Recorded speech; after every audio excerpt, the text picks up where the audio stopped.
ಬಾಗಲಕೋಟೆ ಜಿಲ್ಲಾ ಆಸ್ಪತ್ರೆಯಲ್ಲಿ ಭಾನುವಾರ ರಾತ್ರಿ ಮಹಿಳೆಯನ್ನು ಕೂಡಿ ಹಾಕಿ ಅತ್ಯಾಚಾರ ಎಸಗಿರುವ ಘಟನೆ ತಡವಾಗಿ ಬೆಳಕಿಗೆ ಬಂದಿದೆ. ಆಸ್ಪತ್ರೆಯಲ್ಲಿ ತನ್ನ ಅಣ್ಣನ ಆರೋಗ್ಯ ನೋಡಿಕೊಳ್ಳಲು ಜೊತೆಗೆ ಇದ್ದ ಹೆಣ್ಣು ಮಗಳನ್ನು ರಾತ್ರಿ ಡ್ಯೂಟಿಯಲ್ಲಿದ್ದ ಫರೀದ್ ಸಾಬ್ ಎಂಬಾತ ಮಹಿಳೆಯನ್ನು ಮಹಿಳಾ ಶೌಚಾಲಯಕ್ಕೆ ಎಳೆದೊಯ್ದು ಆಕೆ ಮೇಲೆ ಅತ್ಯಾಚಾರ ಮಾಡಿದ್ದಾನೆ. ಇಡೀ ರಾತ್ರಿ ಆ ಶೌಚಾಲಯದಲ್ಲಿ ಕೂಡಿ ಹಾಕಿದ್ದಾನೆ.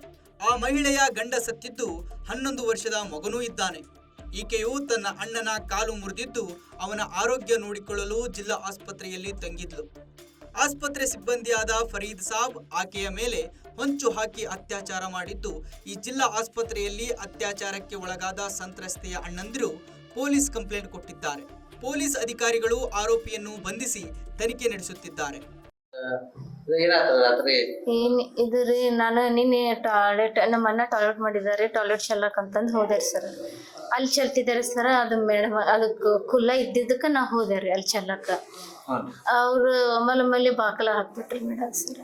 ಒಳಗೆ ಬಾಕಲ ಹಾಕಿ ನನಗೆ ಸ್ವಲ್ಪ ಇದು ಮಾಡಿದ್ದಾರೆ ಸರ್.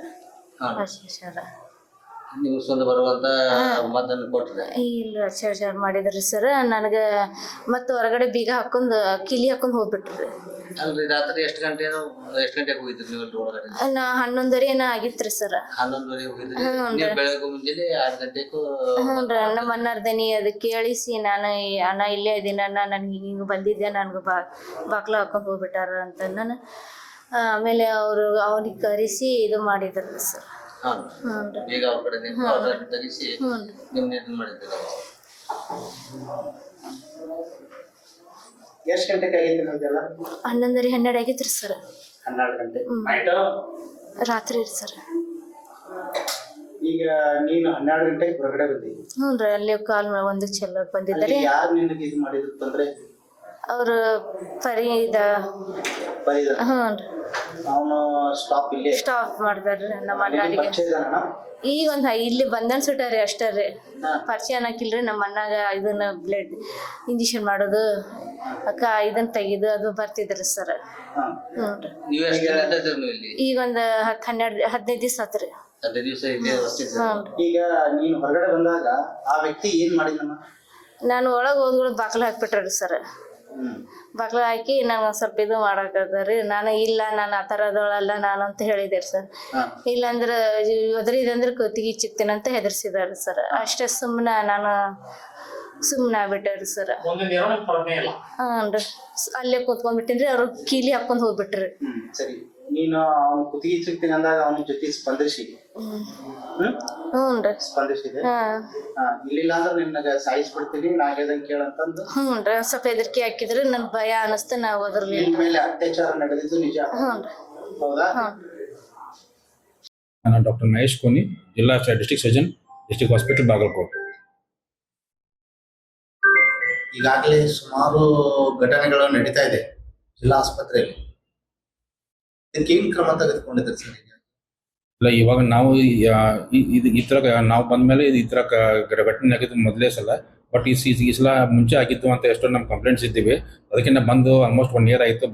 ಅದರ ಸೆಕ್ಯೂರಿಟಿ ಸಂಬಂಧ ನಾವು ಎಲ್ಲ ಹಾಸ್ಪಿಟಲ್ ತುಂಬ ಸುಮಾರು 150 CC ಕ್ಯಾಮ್ರಾ ನಾವು ಅಳವಡಿಸಿದ್ದೀವಿ. ಆಮೇಲೆ ಎಲ್ಲ ಕಡೆ ನಾವು ಏನಿದಲ್ಲ ನಮಗೆ ಮೂಲಭೂತ ಸೌಕರ್ಯ ಏನಾಯ್ತು ಪೇಷಂಟ್ಗೆ ಅದೆಲ್ಲ ನಾವು ಮಾಡಿದ್ದೀವಿ.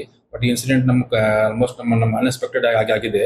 ಸೊ ಇದ್ರ ಬಗ್ಗೆ ನಾವು ಸ್ವಲ್ಪ ಇನ್ನೂ ಹೆಚ್ಚಿನ ಕೇರ್ಫುಲ್ ತೊಗೊಂಡು ಸ್ವಲ್ಪ ಸೆಕ್ಯೂರಿಟಿ ಹೆಚ್ಚು ಮಾಡಿಬಿಟ್ಟು ಮುಂದಿನ ದಿನಮಾನಗಳಲ್ಲಿ ಈ ಥರ ಇನ್ಸಿಡೆಂಟ್ ಆಗಬಾರ್ದಂತ ನಾವು ಕ್ರಮ ತಗೋತೀವಿ ಸರ್. ಅದೇ ರೀತಿಯಾಗಿ ಈಗ ನಿಮ್ಮ ಸಿಬ್ಬಂದಿಗಳ ಮೇಲೆ ಯಾವ ಥರ ಕ್ರಮ ತಗೋಬೇಕಂತ ನೀವೊಂದು ವಿಚಾರ? ಈಗಾಗಲೇ ತಮಗೆ ಆಲ್ರೆಡಿ ಹೇಳಿದ್ದೀನಿ. ಇನ್ನು ಔಟ್ಸೋರ್ಸ್ ನಾವು ಗುತ್ತಿಗೆ ಆ ಥರ ಮೇಲಿದ್ದಂಥ ಔಟ್ಸೋರ್ಸ್ ಎಂಪ್ಲಾಯಿ ತಕ್ಷಣ ಇವನನ್ನು ನಾವು ಒಂದು ಜಾಬ್ನಿಂದ ತೆಗೆದು ಹಾಕಿದ್ದೀವಿ. ಮತ್ತು ಅದು ಔಟ್ಸೋರ್ಸ್ ಏಜೆನ್ಸಿ ಇದ್ದಲ್ಲ ಅವ್ರಿಗೆ ಮಾಹಿತಿಯನ್ನು ಕೊಟ್ಟಿದ್ದೀವಿ. ಮತ್ತು ಬೇರೆ ಯಾರು ಸಿಬ್ಬಂದಿ ಈ ಥರ ನಮ್ಮ ಕಂಡು ಬಂದಲ್ಲಿ ನಾವು ನಿರ್ದಾಕ್ಷಿಣ್ಯವಾಗಿ ನಮ್ಮ ಡಿಪಾರ್ಟ್ಮೆಂಟಲ್ಲಿ ಏನು ಕ್ರಮ ತಗೋಬೇಕಂತ ತಗೋತೀವಿ ಸರ್. ಸರ್, ಇನ್ನೊಂದು ಈಗ ಜಿಲ್ಲಾ ಆಸ್ಪತ್ರೆ ನಮ್ಮ ಬಾಗಲಕೋಟೆಗೆ ಇದು ಒಂದು ಹೆಡ್ ಆಸ್ಪತ್ರೆ ಅನ್ಬೋದು. ಸಾಕಷ್ಟು ಬಡ ರೋಗಿಗಳು ಬರ್ತಾರೆ. ಖಂಡಿತ. ಏನೋ ಈ ತರ ಒಂದು ಆಸ್ಪತ್ರೆ ಒಳಗೆ ಏನೋ ಒಂಥರ ಬೇಲ್ನೆಯದ್ದು ಹೊಲ ಮೇಯುದು ಅಂತ ಸಾರ್ವಜನಿಕರ ಪರಿಸ್ಥಿತಿನೂ ಕೂಡ ಬಹಳ ಚಿಂತಾಜನಕ ಆಗತ್ತೆ. ಅದಕ್ಕೆ ತಾವು ಜವಾಬ್ದಾರಿ ಇರ್ತಕ್ಕಂತ ಒಂದು ಹಿರಿಯರು ಇರ್ತಾರೆ, ಅವೆಲ್ಲ ಸಿಬ್ಬಂದಿಗಳ ಮೇಲೆ ಗಮನ ಹರಿಸಿ ಏನೋ ಬಡ ಜನರಿಗೆ ಆಗಿರ್ಬೋದು, ಸಾರ್ವಜನಿಕರಿಗೆ ಯಾವುದೇ ತರ ಒಂದು ಮೇಲ್ವಿಚಾರಣೆಯಾಗಿ ತಾವು ಗಮನ ಹರಿಸ್ಬೇಕಂತ ಹೇಳಿ ಹೌದು. ಖಂಡಿತವಾಗಿ ತಮ್ಮ ಹೇಳಿದ ಬಗ್ಗೆ ನಮ್ಮ ಹಾಸ್ಪಿಟಲ್ ಬಗ್ಗೆ ಒಳ್ಳೆ ಒಪಿನಿಯನ್ ಕೊಟ್ಟಿದ್ದೀರಾ. ಇದು ದೊಡ್ಡ ಜಿಲ್ಲಾ ಆಸ್ಪತ್ರೆ. ಸುಮಾರು ಡೈಲಿ ನಮ್ದು 2,000 ಮಟ್ಟ OPD ಆಗುತ್ತೆ. ಸುಮಾರು 300 300 400 ಜನ ನಮ್ಮ IPD ಇಲ್ಲ